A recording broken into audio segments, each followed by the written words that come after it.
무화과 나무의 열매. 누가복음 13장 6절에서 9절. 본문에서 우리는 무화과 나무가 좋은 포도원에 심어졌다는 사실을 기억해야 한다. 여기서 무화과 나무는 유대인들의 열매는 참된 회개를 상징한다. 따라서 이 비유는 예수님께서 유대인들에게 하나님의 심판이 이르기 전에 회개할 것을 촉구한 것임을 알 수 있다. 그런데 이 같은 비유를 예수님 당시의 유대인들에게만 주어진 것으로 이해해서는 안 되며 오늘날의 우리에게도 주신 것으로 이해해야 한다. 왜냐하면 성도들은 예수 그리스도 안에서 영적 이스라엘 자손이기 때문이다.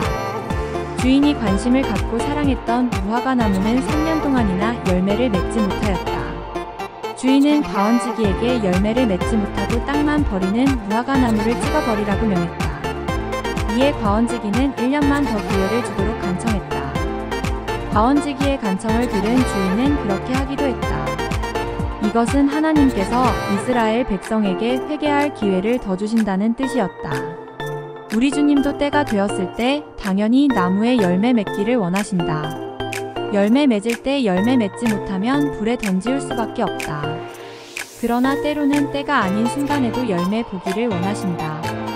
그러면 과연 우리는 어느 순간이라도 열매 맺을 준비가 되어 있는가? 회개의 열매, 충성의 열매, 기도의 열매, 봉사의 열매가 언제라도 나타나야 할 줄로 믿는다. 그리하여 때가 되지 않아도 열매를 맺어야 한다. 이런 자가 축복을 받는 것이다. 그리고 우리가 깨달아야 할 것은 만약 우리에게 열매가 없다면 버림을 당한다는 사실이다. 이것은 소유주인 주인의 판단에 따르는 것이다. 지금의 시국은 혼란과 고통 속에 휩싸여 있다.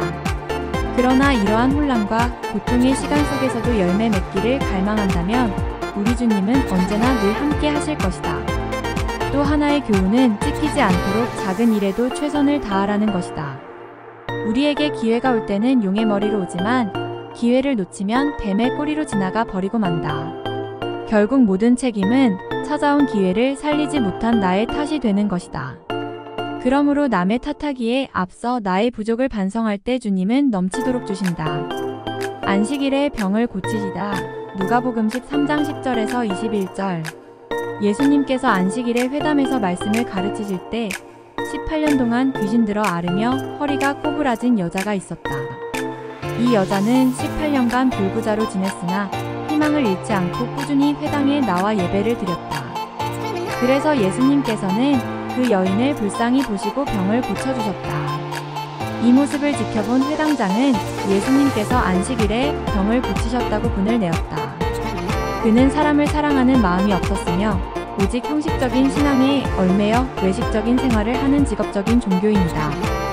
우리는 생명과 사랑을 주는 신앙을 가져야 하며 형식적인 믿음으로 메마른 심령이 되지 않도록 조심해야 한다. 예수님께서 아브라함의 딸인 이 여자를 고치는 행위가 무엇이 잘못이었는가? 아브라함의 딸이란 표현은 그녀가 유대인일 뿐 아니라 믿음의 참신자였음을 암시해준다. 여인의 척추 굴곡은 사탄으로 말미암아 생긴 병이다. 우리는 성경의 다른 부분을 통해 어떤 질병들은 사탄의 활동의 결과라는 것을 알게 된다. 바울의 육체에 가시는 그를 괴롭히는 사탄의 사자였다. 하지만 마귀는 주님의 허락 없이는 그 일을 하지 못한다. 아울러 하나님은 자신의 영광을 위해서 어떤 질병이나 고통도 모두 다스리신다. 예수님을 비방하는 자들은 예수님의 말씀을 듣고 부끄러움을 면치 못했다. 사람들은 영광스러운 기적이 행해진 것으로 인해 기뻐했다. 예수님께서는 하나님의 나라를 가장 작은 씨 중 하나인 겨자씨에 비유하셨다. 그것은 땅에 심겨지면 자라서 작은 관목을 이루는데 예수님께서 그 씨가 자라서 큰 나무가 되었다고 말씀하신 것은 그 성장이 매우 비정상적임을 암시한다. 그것은 공중의 새들이 가지에 깃들 만큼 아주 컸다.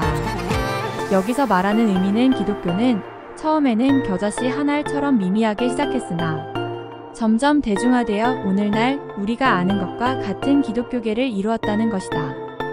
기독교계는 거듭났든 거듭나지 않았든 주님께 충성을 고백하는 모든 이들로 구성된다. 공중의 새들은 독수리와 같이 육식을 하는 새를 말한다.